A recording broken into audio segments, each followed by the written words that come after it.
So going to the United States, how involved do you think the US was? Because initially we had reports based on what Marco Rubio said, the Secretary of State.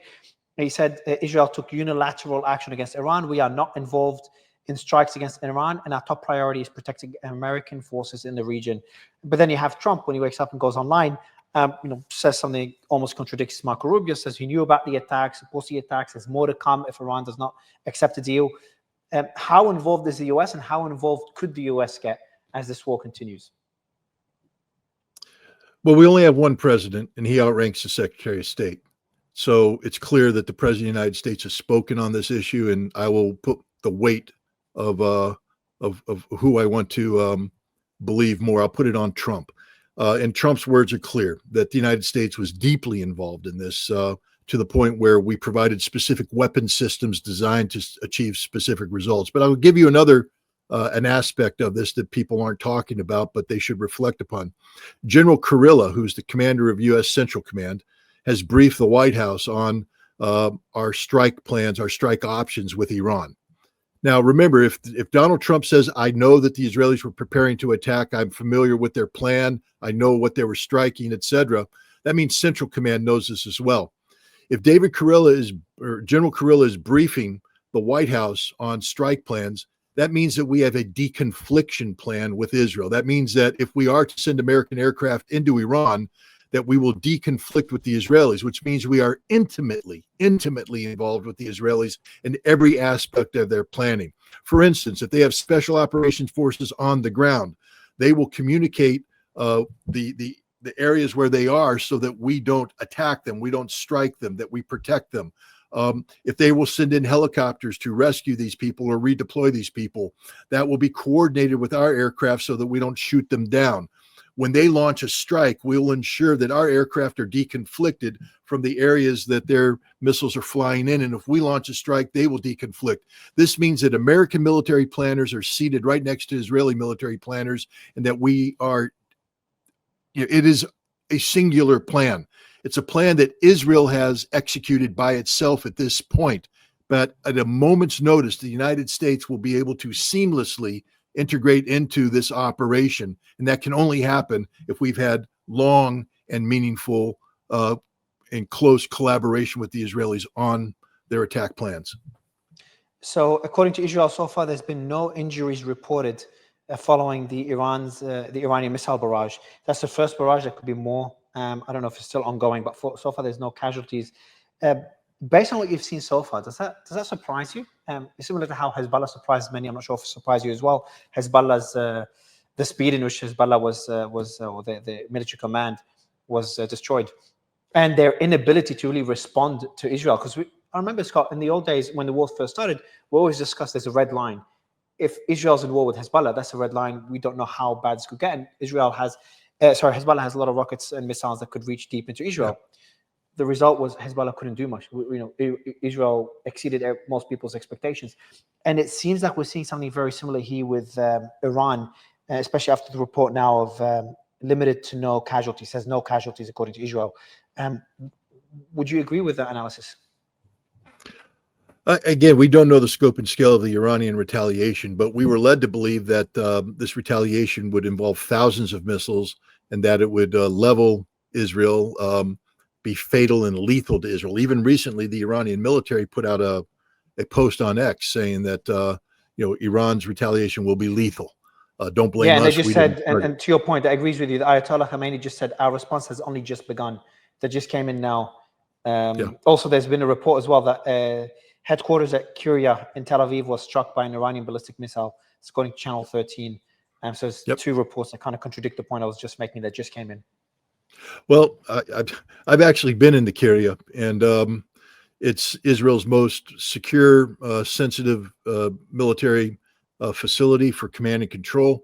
I would be surprised if the Israelis were doing work in above ground structures, but there are below the ground bunkers there and elsewhere where they would, but this is the kind of target you would expect Iran to hit. And if they're hitting the Kuria, that means that they're hitting other facilities as well. There'll be governmental facilities. Look, Israel went after senior Iranian officials, so I think the gloves are off. We'll see, but Iran promised thousands of missiles. What we know about some of the Israeli targeting over the past day is that they have struck very heavily Iran's ballistic missile storage facilities, their operational bases, and even these underground missile cities that Iran had bragged about building that were supposed to be, invulnerable to attack. If Iran is incapable of sorting 1,000 missiles, that means that Israel has been very effective at, digging into Iran's stockpiles. But on the other hand, if this attack is just beginning, what Iran will do is come in with an initial wave. What they'll seek to do, to be honest, is to exhaust ballistic missile on-hand stocks. They understand what reload capacity is, etc. And if they have the missiles available, they will flood the zone with missiles, exhaust the stocks, and then their final strike, when the Israelis have run out of ability to defend themselves, will be to send in their most effective systems to carry out the most damage. So if Iran struck the Kiria early on, this is bad news for Israel. That means that probably a missile that's not Iran's best missile got through Israel's defense when it's at its strongest. And if this is happening the way the Supreme Leader suggests, and it's a continuous wave of attacks, the final wave will consist of the Fatah 2 and other more advanced systems, and it'll be a bad day for Israel. But we don't know if the Fatah 2 survived. We don't know what Iran has. I guess we'll find out. Do you think Israel will strike the Supreme Leader if they get the chance, similar to how they did with the leader Nasrallah, the leader of Hezbollah? Nasrallah was not a head of state. Nasrallah, according to the Israelis, was a terrorist leader at the head of a terrorist organization. So the legal restraints that would normally apply to heads of state, it's a dangerous business if you get into starting to assassinate heads of state. These military officials are part of a legitimate military command and control, which is a legitimate target under wartime. But if you take out a head of state, especially a religious leader like the Ayatollah Khamenei, not only is Benjamin Netanyahu's life forfeit, but any hope that you have of trying to convince the Iranians to move towards a negotiated settlement is out the window, because now you will incur the wrath. But do you think they are trying to move Iran to a negotiation? Because I believe ultimately it's either that or trying for a regime change. Because they're aiming for a regime change, negotiations is kind of off the table completely. I think regime change, it depends how you define it. They would like to see the collapse of the conservative arm of the theocracy. Whether or not they will be successful in ending Vilayat Faqih and the rule of supreme jurisprudent, and ending the dominance of the supreme leader is a question. But I think what they would like to see is a moderate, like the current president of Iran, being dominant in the formulation of national security policy, and to see the significant reduction of the influence of the Iranian Revolutionary Guard. I think that might be a more realistic regime change. Although we have seen in the past that Israel, together with other services, have influence with Kurds, with the Baluch,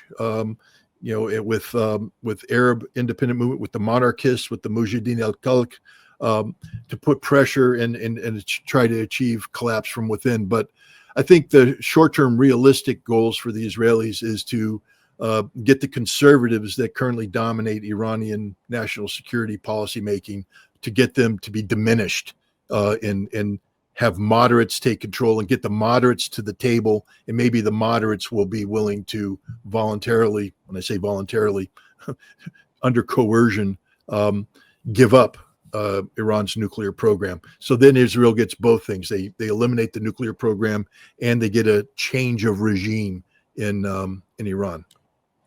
So I've got two pieces of news here as well while we're speaking. The Israeli military has confirmed 7 direct hits against Tel Aviv, and they claim 50 missiles were intercepted.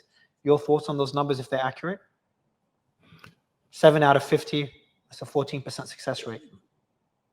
Well, we don't know the total number launched, but if Israel intercepted 50 and 7 hit, so I would guess 7 out of 50. Yeah, and let's say 7 out of 57. So about Yeah, let's say 12%. three malfunctions, along the way. So Yeah. let's say that Iran launched 60 missiles. 7 out of 60 in the first wave. In the first wave. That's stunning. In the first wave, first of all, 60 missiles is not a saturation attack. 60 missiles is I'm feeling out your defenses attack. 60 missiles is gathering intelligence on, launch launch density, how many missiles of different kinds come in. I don't know what the flight pattern is of these. Did they launch different missiles that come in at different trajectories and different, because what you want to do is see when David's sling, which is a type of missile, gets activated, when the arrow gets activated, if THAAD gets activated, the American system, when do certain radars get turned on? The Iranians will have a whole intelligence gathering capability in place to feed this out. And then they feed that into their second wave and their third wave to try and fine tune it. So the fact that 7 missiles, if this is just the first wave, got through is a big deal. Now, if all Iran had left were 60 Fatah 2 missiles and they fired those and 7 got through, that's still significant, but it means that there isn't going to be a follow-on punch here. That's it. So we don't know what's left in the Iranian inventory. If this is the beginning of a broader retaliation strike tonight, it's bad news for Israel. It's going to be a long night, and it's going to be a very difficult night.